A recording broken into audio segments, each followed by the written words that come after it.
Merci d'être avec nous sur les antennes de la télévision nationale. Au sommaire de ce journal, la première visite du ministre Namori Kamara sur les sites des plus grandes centrales hydroélectriques du pays, à Maria Kaleta et Swapiti sur le fleuve Konkouré, dans la préfecture de Dubrika. Il est allé voir l'état de ces centrales et échanger avec les techniciens.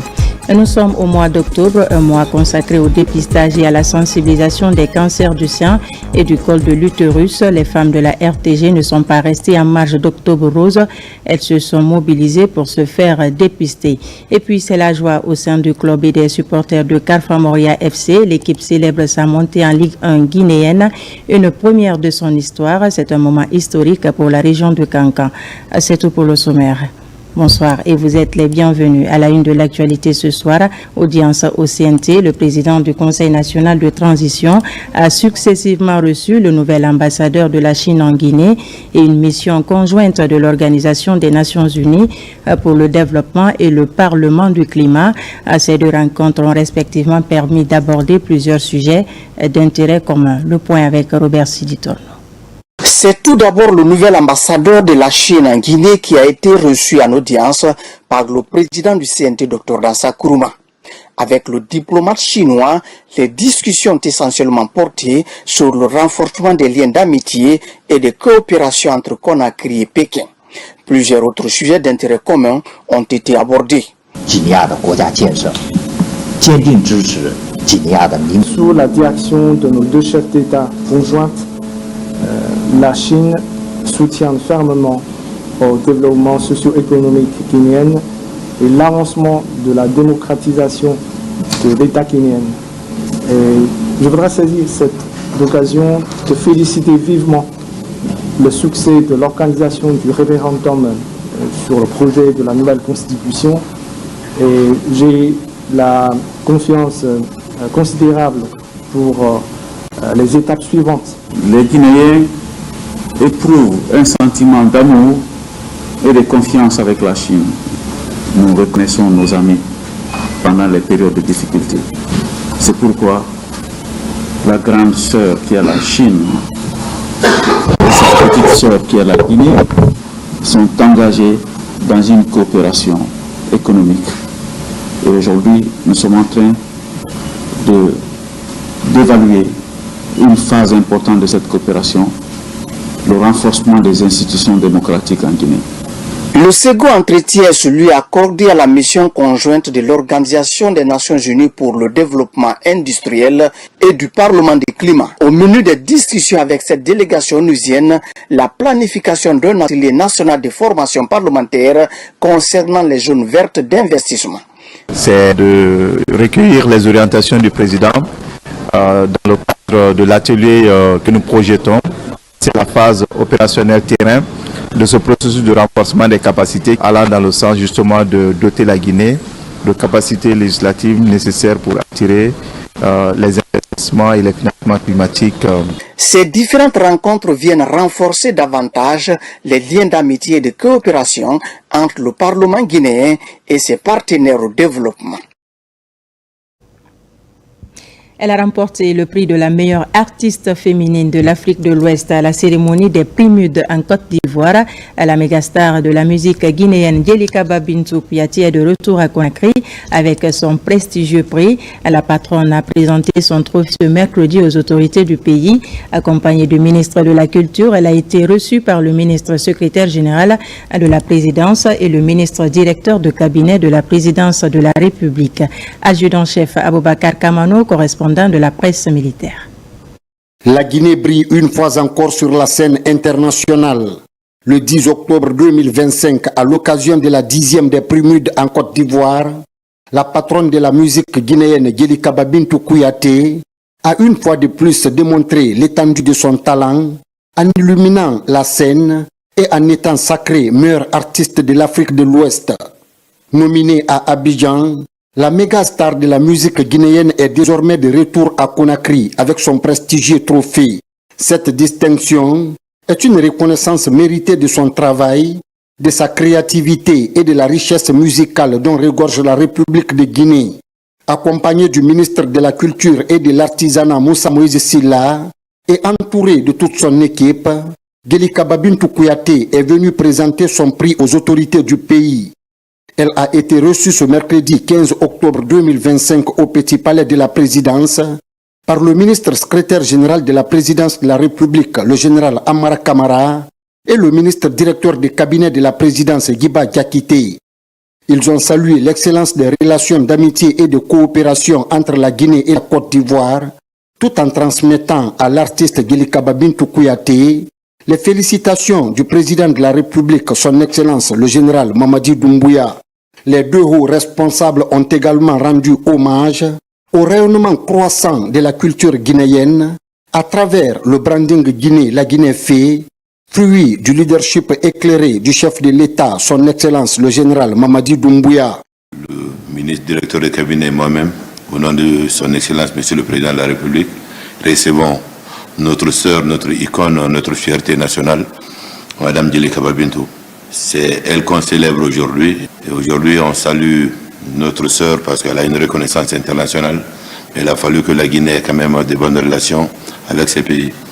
Donc, en prenant la parole, nous voulons saluer l'excellence des relations entre notre pays et la République de Côte d'Ivoire et saluer au nom du chef de l'État les plus hautes autorités de la République de Côte d'Ivoire et les organisateurs du PREMUD également. Les artistes guinéens aujourd'hui ont bénéficié de mesures d'accompagnement social pour les permettre de vivre dignement, mais également les permettre de vivre dignement par le fruit de leur travail. En revenant spécifiquement sur notre sœur, elle n'est pas un visage méconnu aujourd'hui du paysage musical du pays. C'est quelqu'un qui a bâti une carrière riche aujourd'hui, mais très longue. Je veux aujourd'hui pouvoir saluer son travail. Ce prix, certes, le premier à l'international, qui continuera à faire rêver les Guinéens, les jeunes femmes, mais le monde artistique guinéen. Nous souhaitons plein succès et très bonne carrière à cette femme qui aujourd'hui fait clairement la fierté de notre pays, qui se bat pour le rayonnement de la culture, qui se bat également pour le repositionnement de la femme, et qui se bat aussi pour que les femmes ne pensent pas que la musique c'est un métier d'homme. Elle est en train de créer une voix, et cette voix-là, je peux lui dire que c'est très encourageant. Nous voyons son évolution et le soutien qu'elle demande, même si elle ne nous voit pas tous les jours, qu'elle sache que ce soutien-là ne manquera pas. On se reconnaît tous à ce qu'elle fait comme travail, on s'identifie à elle. C'est comme le chef de l'État, aussi un ambassadeur de notre pays. Partout où elle est, au quotidien en Guinée ici, mais aussi à l'international. Nous lui souhaitons plein succès dans ce qu'elle fait tous les jours. Une carrière accomplie. Aujourd'hui, un PREMUD, peut-être demain, un disque d'or, un disque de platine. Peut-être, si le travail se poursuit, un Grammy Award. C'est ce que nous pouvons souhaiter de mieux pour elle et lui dire très honnêtement qu'on est très fiers de ce qu'elle accomplit. Ce prix est aussi le symbole d'une fierté, une grande fierté du rouge jaune vert, de la Guinée, notre paradis, qui est pour nous une terre de richesse et d'innovation. Et aujourd'hui, on est encore une illustration de cette grande innovation et que ce prix obtenu avec une grande dame, notre sœur, Gelika Babintou, en ce mois d'octobre rose, est aussi le symbole de combat de toutes ces femmes. Et je pense que c'est un grand honneur de nous présenter ce prix-là aujourd'hui, au nom bien évidemment du chef de l'État, pour qu'ensemble nous puissions contribuer à mettre en lumière votre combat, le combat que vous menez pour toutes ces grandes femmes, toutes ces dignes filles et fils de notre pays qui accompagnent aujourd'hui une vision de développement de la Guinée. Nous, les Guinéens, qui croyons à notre pays, qui croyons au potentiel de notre pays et qui croyons également aussi à la vision et au leadership de son Excellence le général Mamadi Doumbouya. Le projet Branding Guinée, qui est la Guinée fait, est clairement un engagement du président de la République de mettre en place un branding de notre pays qui va être notre dénominateur commun.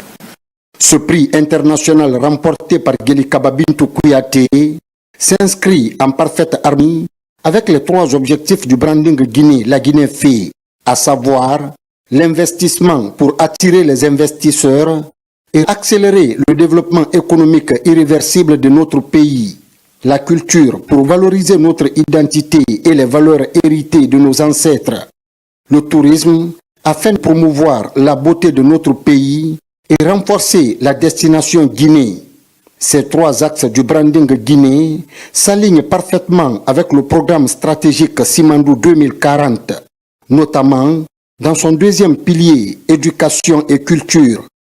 À travers le ministère de la Culture et de l'Artisanat, l'État consent d'importants efforts pour la promotion, l'émancipation et l'épanouissement de la musique guinéenne, mais aussi pour l'accompagnement de nos artistes qui portent haut les couleurs de la culture nationale sur la scène continentale et mondiale. Franchement, c'est une fierté, un honneur surtout. Et ça, c'est la victoire de la Guinée, c'est la victoire de la musique de la Guinée, c'est la victoire de la culture de la Guinée, c'est un honneur surtout.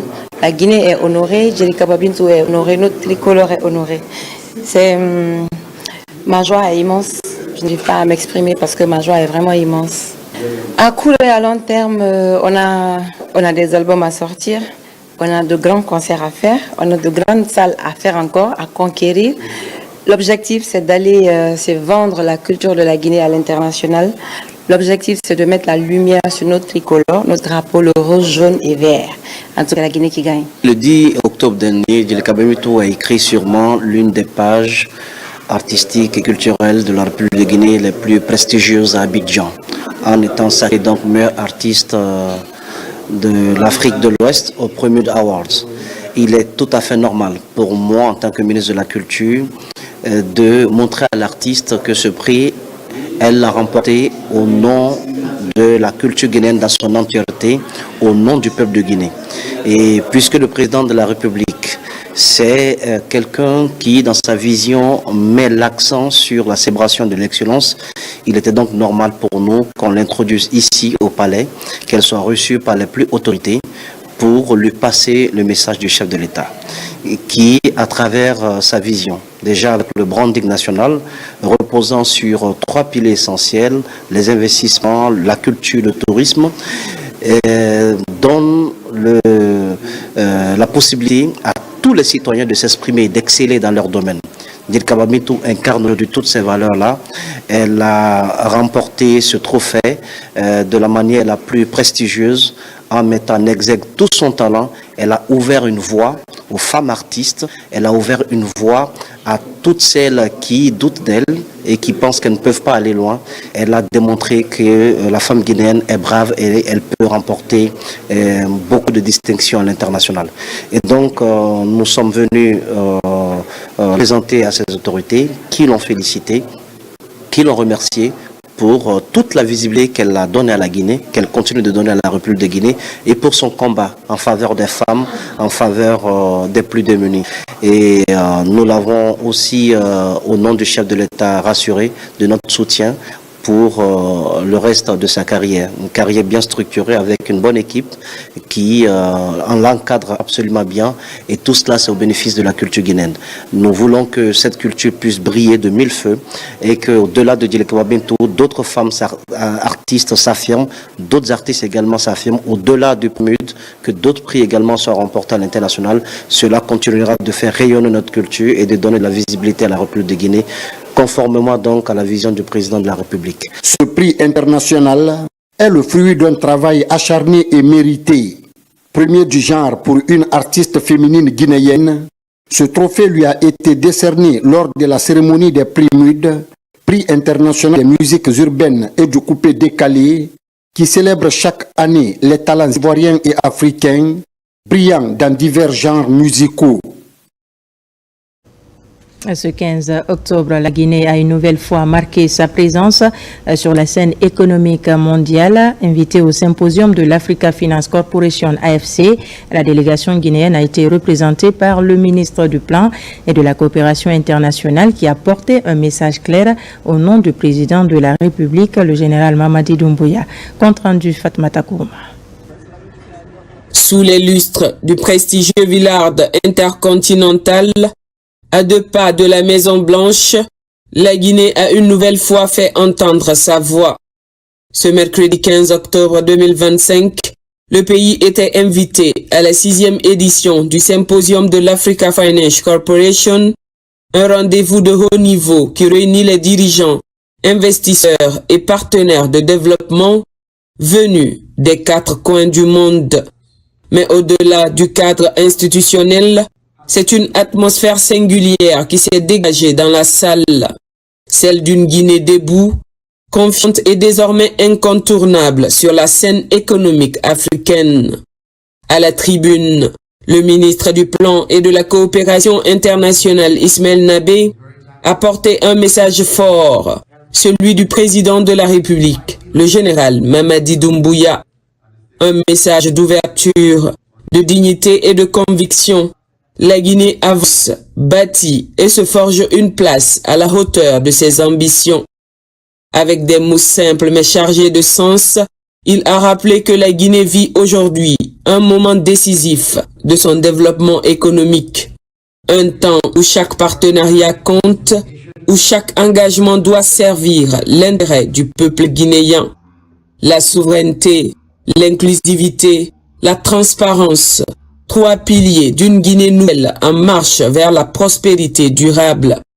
Les nouveaux partenariats que tisse la Guinée dans les infrastructures, l'énergie, les mines ou l'agriculture sont des reflets d'une orientation présidentielle. Désormais, chaque accord, chaque engagement international s'inscrit dans la vision du général Mamadi Doumbouya, celle d'une Guinée souveraine, fière et solidaire du destin africain. Sous sa direction, le pays connaît une transformation profonde. Les réformes s'enchaînent, les projets prennent forme et la confiance s'installe. La Guinée attire, convainc, inspire. Ce n'est plus la Guinée d'hier, c'est une Guinée debout, confiante qui parle d'égal à égal avec le monde, forte de sa voix et fidèle à sa vision. À la sortie de son intervention, le ministre Ismaël Nabé a été longuement sollicité par les médias internationaux. Caméras braquées, micro tendus, les questions se succédaient. Comment la Guinée est-elle parvenue à inverser le regard du monde? La réponse se trouve sans doute dans cette conviction sincère que le développement est possible dès lors qu'il s'enracine dans la souveraineté et le travail. La journée a également été marquée par la participation du ministre du Plan et de la Coopération internationale représentant la République de Guinée au dîner commémoratif du 50e anniversaire de l'institution financière Ara Coordination Group. Invité en qualité de partenaire de prestige, le ministre a pris part à cette rencontre d'envergure qui a réuni de hauts responsables gouvernementaux, des dirigeants d'institutions financières arabes et des partenaires internationaux au développement. Cette soirée, placée sous le signe du partenariat et du dialogue stratégique, a offert une opportunité privilégiée de renforcer les liens de coopération entre la Guinée et les institutions arabes, tout en explorant de nouvelles perspectives d'investissement dans des secteurs clés du développement national.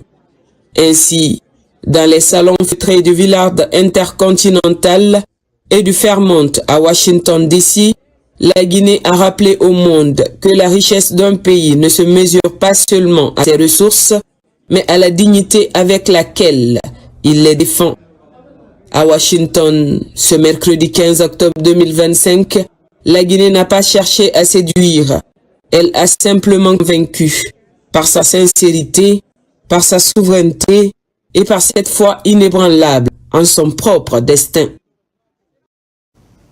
Je vous l'annonçais dans les titres, la suite de la tournée de prise de contact du ministre de l'Énergie dans ses services déconcentrés. Cette semaine, Namori Kamara était dans la préfecture de Dubrika. Là-bas, il s'est rendu sur le site des centrales hydroélectriques d'Amaria en construction. Akalita et Swapiti sont déjà opérationnels. Le point avec Nabi Kamara. Le ministre de l'Énergie était mercredi sur les plus grands sites de production énergétique de notre pays. D'abord à Maria, où des privés sont en train de réaliser un projet phare de 300 MW d'ici fin 2027. Le premier BOT de ce genre en termes de barrage hydroélectrique en Guinée, voire dans la sous-région ouest africaine. Actuellement à Maria, on a commencé les travaux auxiliaires à date sont à 100% réalisés. J'appelle travaux auxiliaires, c'est les centrales à béton, centrales de concassage, les laboratoires, les ateliers de mécanique, tout ça aujourd'hui c'est à 100%. Après Amaria, Namori Kamara est venu à Kaleta et Swapiti, deux centrales hydroélectriques respectivement de 240 et 450 MW fonctionnelles depuis bientôt 10 ans et qui se portent bien. Swapiti aujourd'hui représente, avec Kaleta, le couple représente près de 70% de la production énergétique dans le réseau interconnecté. Il a été constaté que les équipements sont en marche, la production est optimale, tout se passe très bien. La saison sèche est bien préparée à notre niveau. Nous avons fait un plan de production pour 2026 et ça va nous permettre avec Swapiti de couvrir effectivement les besoins de l'étiage, c'est-à-dire de janvier jusqu'au mois de juin. Pour le ministre de l'Énergie, donc, il était important de venir échanger avec les partenaires des sociétés qui les gèrent et exploitent avant de les encourager à entretenir ces bijoux précieux pour les Guinéens. Une journée très bien remplie qui nous a permis de voir un peu de visu ces centrales hydro qui sont extrêmement importantes dans la production énergétique de notre pays. Moi, en tant que ministre de l'énergie aussi, de faire un suivi très rapproché des installations, de ce qui se passe ici et d'encourager surtout l'équipe qui est sur place, qui fait un travail extraordinaire. Cela m'a permis aussi de voir, d'échanger avec les riverains, les locaux, et je leur ai dit en fait tout le remerciement et encouragement aussi du chef de l'État parce que c'est important pour la durabilité et la survie de nos productions et de nos installations ici. Prochainement, le ministre de l'Énergie visitera les centrales hydroélectriques de Donké à Bané, à Grande Chite et Garafiri dans la préfecture de Kindia. Une nouvelle ère de coopération s'ouvre entre le monde académique et le secteur privé. La signature d'un protocole d'accord entre le ministère de l'Enseignement supérieur et la Direction générale de Rio Tinto marque un tournant majeur dans la promotion de l'innovation technologique. Les deux parties s'engagent désormais dans un élan de coopération scientifique et académique. Mounir Bari. C'est une étape décisive dans la mise en place d'une coopération stratégique entre l'État et le secteur privé.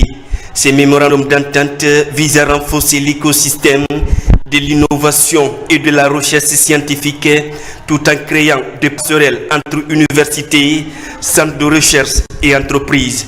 Plusieurs institutions, dont l'Institut de Farana, sont concernées par cette initiative.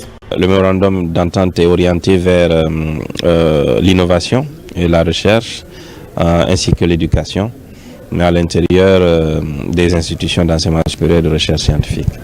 Nous sommes très heureux, très satisfaits de signer ce mémorandum parce qu'il donne lieu, il ouvre la voie en fait à plusieurs partenariats sur la réalisation de plusieurs projets qui auront beaucoup d'impact sur la qualité de la formation, mais aussi sur la qualité de l'insertion socio-professionnelle de nos jeunes dans nos universités. Ces protocoles définissent un cadre de collaboration pour soutenir la recherche scientifique, le développement économique, l'agriculture durable et les technologies émergentes au service des jeunes et des universités. Un sentiment de gratitude de voir également un protocole signé en ma faveur. J'avoue que je suis très satisfaite. Nous allons mettre l'accent sur les questions d'agriculture. Comme vous savez, l'agriculture c'est le premier pilier de Simandou 2040. notre pays, la Guinée, regorge de potentialités. Mais ce n'est pas seulement des potentialités minières, c'est aussi dans l'agriculture et l'innovation. Je pense que l'ambition du gouvernement ici de signer ce protocole d'accord. Pour le ministère de l'Enseignement supérieur et la Direction générale de Rio Tinto, cet engagement s'inscrit dans une volonté claire: accompagner la formation du capital humain et contribuer à la refondation du système éducatif et scientifique guinéen, moteur d'une économie plus innovante et résiliente. Retour au pays de 148 jeunes migrants guinéens. Après un long périple marqué par des difficultés au Niger, ils foulent à nouveau le sol guinéen dans le cadre d'un retour volontaire.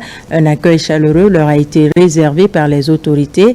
En tête de liste, le ministre des Affaires étrangères. C'est donc un nouveau départ placé sous le signe de l'espoir et de la réintégration. Makemedonzo. 148 jeunes migrants guinéens regagnent la patrie dans le cadre d'un retour volontaire. À leur descente, ils sont chaleureusement accueillis par le ministre des Affaires étrangères, de l'intégration africaine et des Guinéens établis à l'étranger. Ce retour, après une aventure migratoire marquée par des épreuves, est porteur d'un nouvel espoir. Le soulagement et l'émotion palpable est exprimé à travers des gestes spontanés de joie et de gratitude.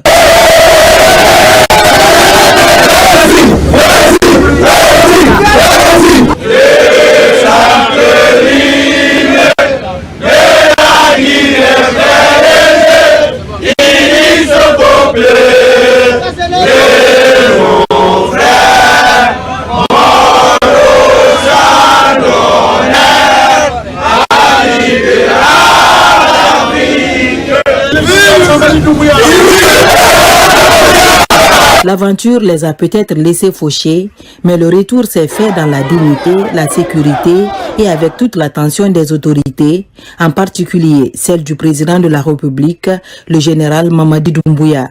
Pour ces jeunes, c'est un soulagement, un nouveau départ qui redonne confiance et espoir. Malgré la souffrance qu'on a subie au Niger, ils ne nous ont pas oubliés, ils nous ont montré vraiment, quel qu'en soit dans le monde où tu es, toujours chez soi, tu as accueilli chez soi plus que n'importe où dans le monde. Maintenant, ils nous ont montré ici la fraternité, la cohésion, ils nous ont montré vraiment qu'on n'est pas seul et nous sommes vraiment contents de me retourner au pays. Nous sommes tous heureux de regagner notre nation. C'est maintenant que je réalise à quel point notre pays est doux. Nous remercions sincèrement le président de la République ainsi que le ministre des Affaires étrangères pour tous les efforts déployés. Aujourd'hui, nous sommes de retour et pleinement disponibles pour servir notre chère patrie. C'est dans cette ambiance de solidarité et d'émotion que la Guinée réaffirme son engagement à accompagner ses fils et filles, où qu'ils soient, à leur offrir les conditions d'un retour digne et durable. Avec cette dernière vague, ils sont désormais 7814 à avoir foulé le sol guinéen cette année dans le cadre des opérations de retour volontaire. Donner du sens à l'action citoyenne. À l'AB, la campagne de vulgarisation de la politique et de la loi sur le volontariat prend tout son sens. Mobiliser, sensibiliser et impliquer chaque citoyen dans le développement de la Guinée. Les images de Sarafdine Diallo sont commentées par Nabila Moussa Kamara.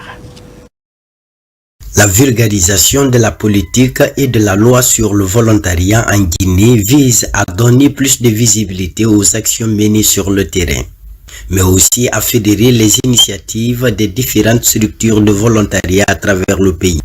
Pour réussir ce pari, l'appropriation de ces deux textes par tous les acteurs est essentielle. La loi sur le volontariat que nous vulgarisons aujourd'hui vient encadrer, valoriser cet engagement patriotique volontaire. Elle reconnaît officiellement le statut du volontaire, définit ses droits et devoirs et garantit une meilleure protection dans l'exercice de ses missions. Je voudrais exhorter les jeunes à s'approprier cette politique et cette loi, à en faire des outils pour leur épanouissement personnel et pour le développement de notre région administrative. Par le ministère de la Jeunesse à travers l'Agence nationale du volontariat jeunesse, cette politique stratégique permet à chaque citoyen de devenir un acteur du changement au service de sa communauté. Le ministère de la Jeunesse, à travers l'Agence nationale du volontariat jeunesse, reste déterminé à renforcer sa présence dans les régions. C'est pour cette raison que l'Agence nationale du volontariat jeunesse travaille en collaboration avec le ministère de l'enseignement préuniversitaire et de l'alphabétisation pour le recrutement de plus de 4000 enseignants volontaires et 1500 volontaires agents de santé. Le lancement de la campagne de vulgarisation à la baie a été marqué par la remise officielle des textes de la politique et de la loi sur le volontariat aux différentes couches socio-professionnelles pour une meilleure appropriation sur le terrain. Le gouvernement guinéen, soucieux de relancer la filière avicole nationale, organise une distribution d'intrants avicoles et de poussins locaux aux éleveurs du pays. Cette démarche vise à soutenir les aviculteurs qui ont été fortement impactés par la hausse des prix des intrants. Reportage de Noumousso Diakité. C'est une véritable aubaine pour les aviculteurs qui peinent souvent à joindre les deux bouts en raison du coût élevé des intrants et de la baisse de leur production. Ils bénéficient gratuitement d'une assistance de 100 000 poussins locaux et de 400 tonnes d'aliments complets pour la volaille. Cette assistance du gouvernement guinéen, à travers le ministère de l'élevage, s'inscrit dans la politique nationale de relance du secteur avicole en Guinée pour soutenir et pérenniser l'autosuffisance alimentaire. Le potentiel, il est là et nous devons continuer à travailler ensemble à développer le secteur privé au sein de ce secteur de l'élevage qui est un maillon fort aussi et un maillon essentiel pour le développement socio-économique de notre pays.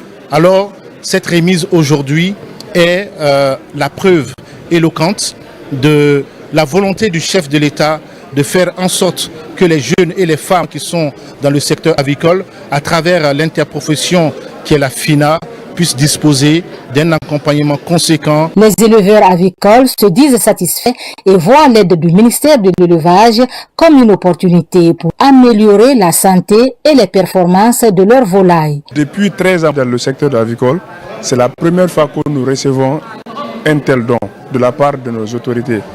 Donc nous ne serons que nous en réjouir. Nous savons que le président de la République attache une valeur à la production locale. C'est le moment de nous lancer pour qu'on puisse renverser la tendance de l'importation de poulets congelés ici dans notre pays. Le ministère de l'élevage joue notamment un rôle clé dans la création d'emplois durables. Il se projette dans la réduction de 50% du taux d'importation des produits animaux d'ici à la fin de l'année 2026 et entend contribuer au PIB du pays. Après sa tournée dans les communes, le ministre de l'Hydraulique et des Hydrocarbures a engagé une nouvelle phase cruciale dans son plan d'assainissement. À ce jour, Aboubacar Kamara a rencontré les principaux partenaires techniques et financiers du secteur. Objectif, accélérer la mise en œuvre des projets structurants pour la salubrité publique. Mariam Kamara, Mohamed Nkoya Kamara. Les concertations se poursuivent au ministère de l'Hydraulique et des Hydrocarbures. Après son immersion dans les communes, le ministre a échangé avec les représentants de l'Union européenne, d'Enabel et de la Banque islamique de développement. Au cœur des discussions, l'état d'avancement des projets en cours et la recherche de solutions concrètes pour relever les défis de l'assainissement. Veillons tous ensemble, aux côtés de la Guinée, à ce que les projets importants qui sont engagés en matière d'assainissement depuis 2017 puissent aboutir et se traduire par un mieux pour les habitants de la Guinée. Véritablement une nouvelle ère qui s'annonce au niveau de la gestion des déchets et de l'assainissement. On a enfin l'assainissement qui est sous une seule tutelle. La partition des tutelles, des différentes composent l'assainissement, assainissement solide, liquide et aussi autres éléments d'assainissement, ne permettait pas d'avoir une efficacité et véritablement les investissements consentis au sein de Sanita 1, au sein encore en cours de Sanita 2 et au sein futur de Sanita 3 n'auraient pas pu être mieux accompagnés maintenant que par une tutelle qui est véritablement sur un seul cadre et sur un seul ministère. Le ministre a salué les efforts des partenaires au développement et a réaffirmé l'engagement total de son département à œuvrer pour l'effectivité de la salubrité publique. Il était question de discuter avec les partenaires. D'abord, les remercier par rapport à leur engagement et le travail abattu au courant de ces dernières années, mais les rassurer de la détermination du gouvernement à davantage prendre en compte tous les aspects liés aux questions d'assainissement pour que nous puissions avoir des villes très propres. Cette rencontre a permis d'établir un état des lieux complet. Plusieurs projets prioritaires devraient connaître une accélération dans les prochains jours. Des projets tels que la réhabilitation et la modernisation de décharge de la minière, la valorisation de la future décharge sur le site de Baritodé, la construction des stations de traitement des boues de vidange et l'extension des projets d'assainissement aux villes de l'intérieur du pays. Dans l'actualité encore, la délégation spéciale de Ratoma, plus que jamais déterminée à faire de cette municipalité la plus propre de la capitale. Dans cette optique, elle bénéficie du soutien du géant de transport maritime en Guinée, MSC. Première étape, la plage de Takonko, un des plus grands lieux de loisirs de Conakry, pour offrir aux visiteurs un espace plus agréable et convivial. Les détails avec Falilou Diallo. C'est une action citoyenne pour matérialiser sa responsabilité sociétale au sein de la communauté MSC présente en Guinée depuis près de 15 ans. Spécialiste du domaine maritime entend ainsi contribuer à rendre idéal le cadre de vie des populations de Ratoma.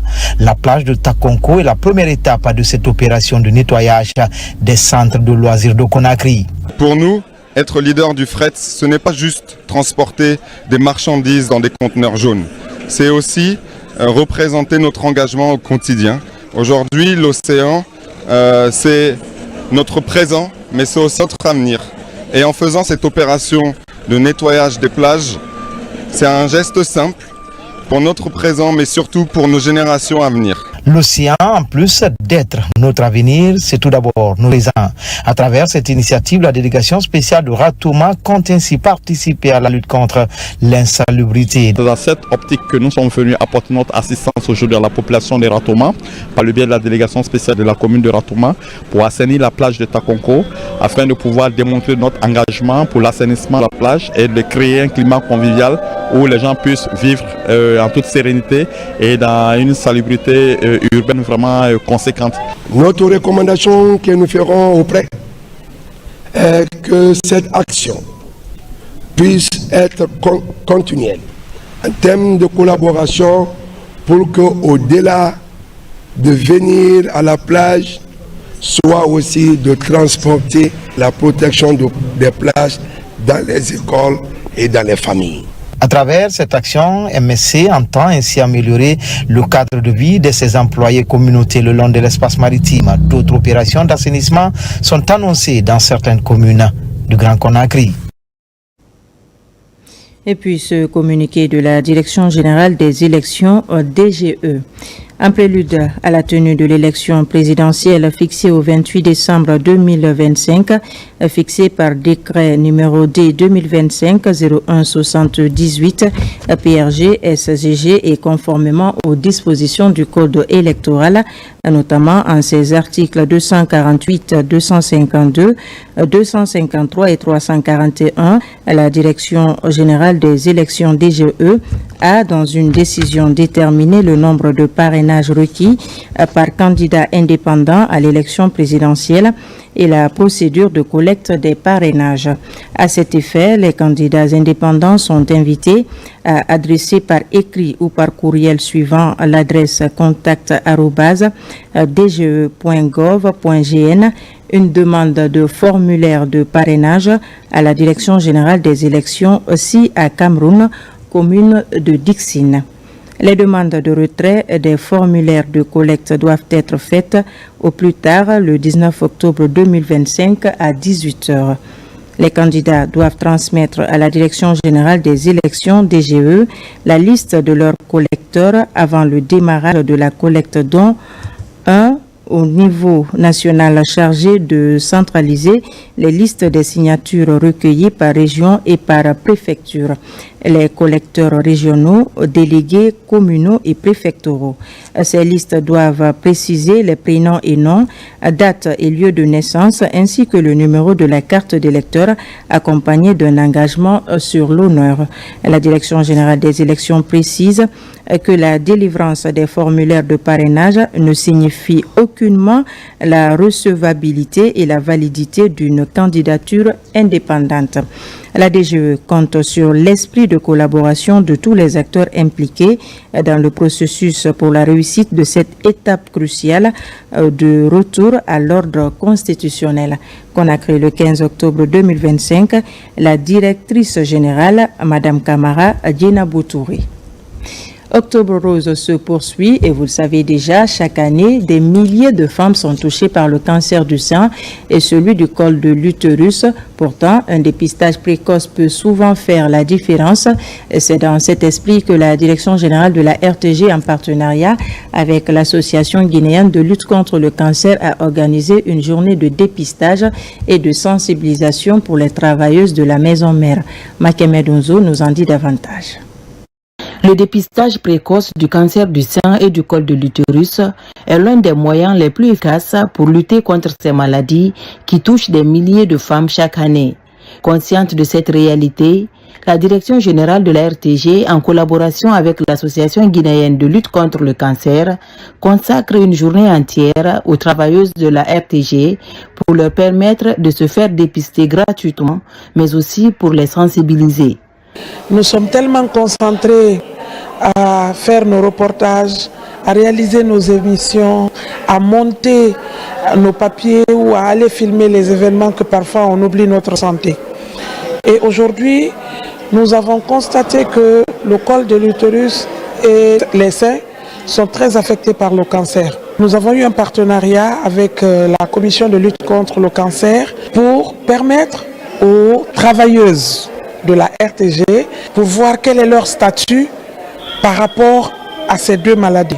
Mieux vaut amener ta maladie à l'hôpital que ta maladie ne t'amène à l'hôpital. Un moyen de soulagement pour ces femmes qui ont parfois peu d'occasion de consulter un médecin en raison de leurs multiples responsabilités professionnelles et familiales. C'est ma première fois de faire ça.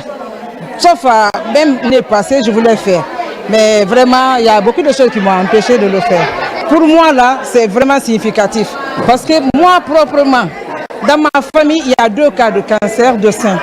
Donc, depuis le début du mois, je voulais faire. Je cherchais comment il faut le faire. Vraiment, c'est une joie pour moi. Pour l'Association guinéenne de lutte contre le cancer, ces campagnes de proximité sont essentielles.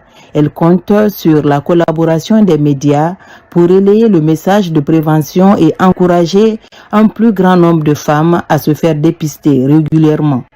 On est venu à la RTG non seulement pour donner la situation actuelle des cancers en Guinée, de ces 2 cancers, pour vraiment attirer l'attention de nos femmes afin de les mobiliser sur les sites de dépistage. Nous voudrons les appeler et les exhorter à rallier ces différents sites de dépistage.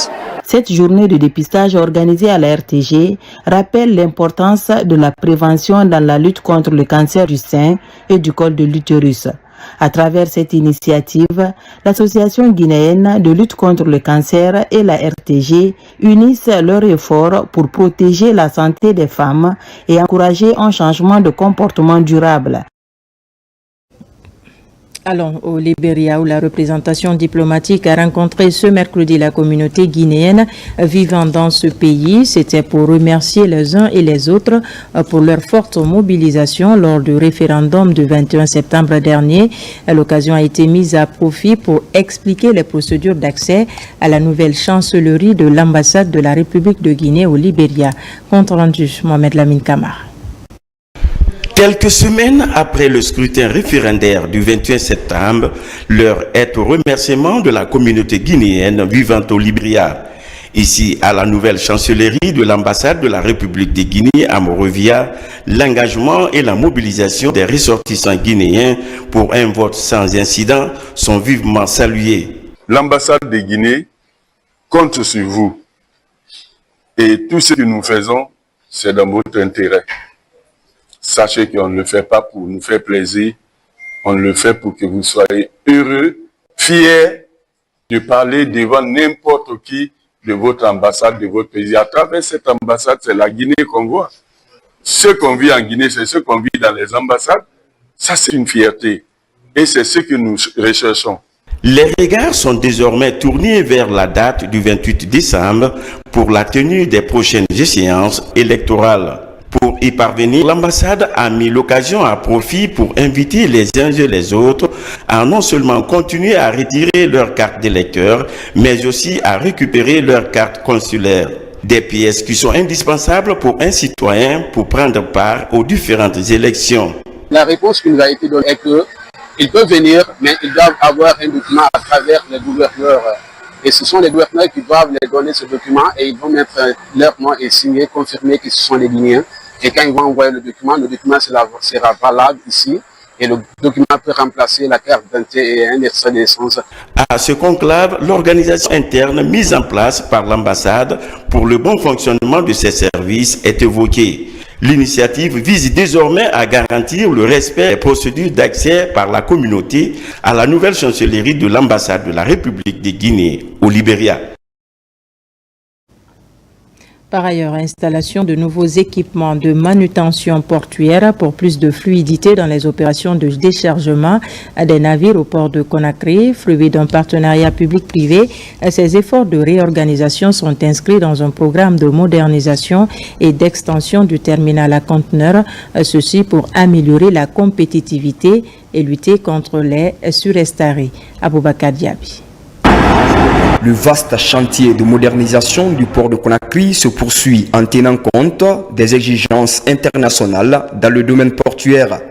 Nouvelles machines de dernière génération sont en mouvement sur le terminal à conteneurs pour faciliter la manutention et rendre fluides les opérations sous l'égide d'Africa Global Logistique. La particularité de cette grue, c'est qu'elle est à la pointe de la technologie.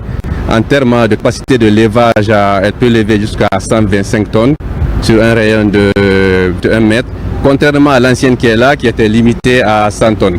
Donc nous pouvons manutentionner des conteneurs, des colis, jusqu'à une capacité de 125 tonnes. Nous avons mis assez de moyens en place pour pouvoir protéger les travailleurs, à savoir, premier moyen, la formation d'abord. Le deuxième moyen, c'est d'abord la santé. Nous avons mis une infirmerie en place. Troisième moyen, c'est les équipements. Vous avez vu un exemple d'équipement que nous avons acheté. Et maintenant, quatrième moyen, ça c'est la sensibilisation à travers les 4 règles d'or. Avec l'arrivée de cette nouvelle grue Goldwald, le parc d'équipement de Conakry Terminal se renforce davantage pour mieux respecter les délais de livraison. L'arrivée de la nouvelle grue Goldwald nous permet d'accélérer nos opérations sur le quai 10. Et donc, au niveau des performances, on aura une meilleure cadence, ce qui nous permet de réduire le temps des opérations et donc de donner plus rapidement les marchandises à nos clients. Donc, un gain en termes de productivité et en termes de temps pour le terminal et pour les clients. En renforçant ses capacités opérationnelles, AGL crée de nouvelles opportunités de formation et de recrutement pour les jeunes techniciens opérateurs guinéens. Cet investissement illustre la volonté du groupe de contribuer au développement des compétences locales et à la promotion de l'emploi durable en Guinée. En plus de ce matériel de pointe, d'autres engins sont déjà opérationnels pour plus de compétitivité, pour la protection des travailleurs et la préservation de l'environnement. Dans la savane guinéenne, l'ONG Agir pour la santé maternelle et infantile ASAMI accompagne l'éducation à la base en fournissant des kits scolaires aux enfants issus de ménages vulnérables. Ce dispositif prévu pour la rentrée 2025-2026 permet aux tout-petits d'accéder à un matériel indispensable pour leur scolarité. Yamokaba est notre correspondant régional. Aucun enfant ne va abandonner l'école dans la savane guinéenne. Depuis 2 ans, le slogan fait du chemin. Dans le district de Djankana, commune rurale de Karifamoya dans Kankan, du matériel essentiel pour le maintien des enfants à l'école, désormais disponible pour appuyer les parents d'élèves.